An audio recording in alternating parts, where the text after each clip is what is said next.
نبی کریم صلی اللہ تعالیٰ علیہ وآلہ وسلم ارشاد فرماتے ہیں ایک مسلمان کی دوسرے مسلمان پہ 5 حقوق، مسلمان کی دوسرے مسلمان پہ 5 حقوق ہیں۔ ان میں پہلا حق جو ہے رسول اللہ صلی اللہ تعالیٰ علیہ وسلم نے ارشاد فرمایا رد السلام، اگر کوئی شخص آپ کو سلام کرے تو اس کے سلام کا جواب دینا، یہ ایک مسلمان کا دوسرے مسلمان پہ حق ہے۔ سلام دین اسلام کے اندر بہت اہمیت کا حامل ہے۔ رسول اللہ صلی اللہ تعالیٰ علیہ وسلم نے فرمایا افشوا السلام بینکم، آپس میں سلام کو پھیلاؤ،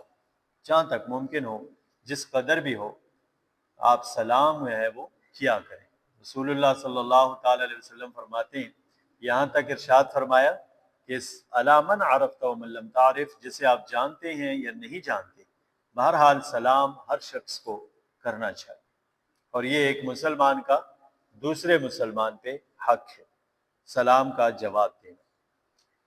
اسی طرح رسول اللہ صلی اللہ تعالیٰ علیہ وآلہ وسلم نے ارشاد فرمایا عیادت المریض، اگر کوئی شخص بیمار ہے، مریض ہے، تو آپ اس کی عیادت کریں۔ عیادت کے متعلق ایک روایت میں یوں بھی آتا ہے کہ اگر کوئی شخص صبح کے ٹائم پہ کسی کی عیادت کے لیے جاتا ہے تو جب تک وہ اس مریض کے پاس بیٹھا رہتا ہے تو اس کو ایسے اجر ملتا ہے، وہ اللہ تعالیٰ کی رحمت کے اندر غوطہ زن ہوتا ہے، رب العالمین جل شانہ کی رحمت میں ڈوبا ہوتا ہے، اور صبح سے لے کر شام تک 70,000 فرشتے اس کے لیے رحمت کی، مغفرت کی، بخشش کی دعائیں کرتے ہیں۔ اور اگر کوئی شخص شام کے وقت کسی مسلمان کی عیادت کے لیے مزاج پرسی کے لیے چلا جائے تو صبح تک اس کے ساتھ یہی معاملہ ہوتا ہے، اس کے لیے 70,000 فرشتے رحمت، مغفرت اور بخشش کی دعائیں کرتے ہیں۔ تیسرا، رسول اللہ صلی اللہ تعالی علیہ وسلم نے ارشاد فرمایا تیسرا حق جو مسلمان کا ہے دوسرے مسلمان پر، وہ یہ ہے اتباع الجنائز، اگر کوئی شخص فوت ہو جاتا ہے، کوئی شخص مر جاتا ہے تو اس کی نماز جنازہ میں شریک ہونا، یہ ایک مسلمان کا دوسرے مسلمان پہ حق ہے۔ اور اللہ تبارک و تعالی جل شانہ ہمیں اس بات کی سمجھ عطا فرمائے کہ نماز جنازہ جب ہم پڑھنے جائیں تو ہماری نیت اور ارادہ وہ جو ہے یہی ہونا چاہیے ایمان و احتساباً، یعنی ایمان کا تقاضا اور ثواب کی نیت، اللہ تبارک و تعالی جل شانہ کی رضا کا حصول ہو۔ اگر کسی کے جنازے میں شامل ہوں تو نیت اور ارادہ یہ ہونا چاہیے کہ یہ اللہ تبارک و تعالی جل شانہ کی رضا کا حصول بن جائے، اور میرے ایمان کا یہ تقاضا ہے، اور یہ جو ہے اس پہ مجھے ثواب حاصل ہوگا، اس نیت سے اور اس ارادے سے جنازے میں شرکت کرنی چاہیے۔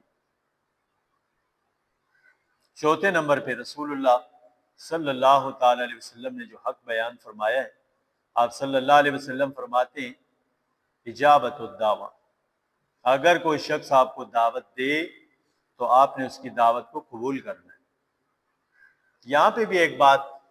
قابل غور ہے، توجہ کرنا چاہیے اس بات پہ۔ بسا اوقات دیکھا گیا ہے کہ بغیر دعوت کے بھی لوگ چلے جاتے ہیں۔ اکثر ہمارے ہاں ولیمہ ہو، شادی ہو، تو وہاں پہ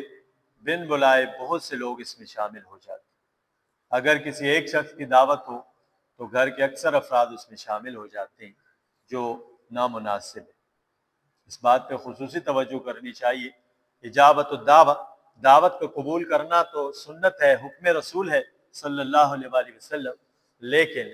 اس کا یہ مطلب نہیں ہے کہ بڑے چھوٹے سارے جو ہیں تو بغیر بلائے وہاں دعوت میں شامل ہو جائے۔ اس بات پہ بھی توجہ کرنی چاہیے کہ جس نے دعوت دی ہے اس نے جو انتظام کیا ہوتا ہے، اکثر یہ دیکھا جاتا ہے کہ بعد میں لڑائی جھگڑے بھی بن جاتے ہیں، اور اگلا جو دعوت کرنے والا ہوتا ہے اس کے لیے بھی مشکل بن جاتی ہے، اس کو یہ سارا انتظام کرنا اس کے لیے بہت مشکل ہو جاتا ہے۔ لہٰذا دعوت کو قبول تو کرنا چاہیے، لیکن اس شخص کو کہ جس کو دعوت دی جائے،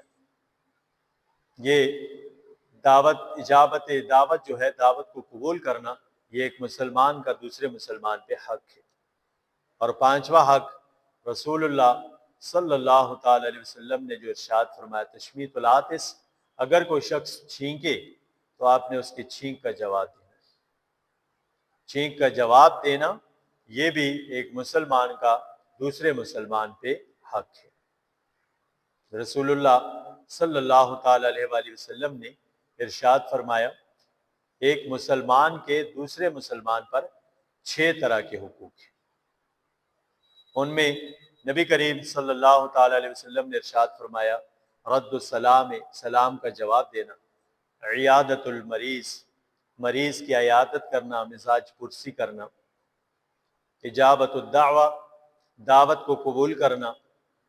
جنازے میں شریک ہونا، اور چھینکنے کا جواب دینا۔ اور چھٹا حق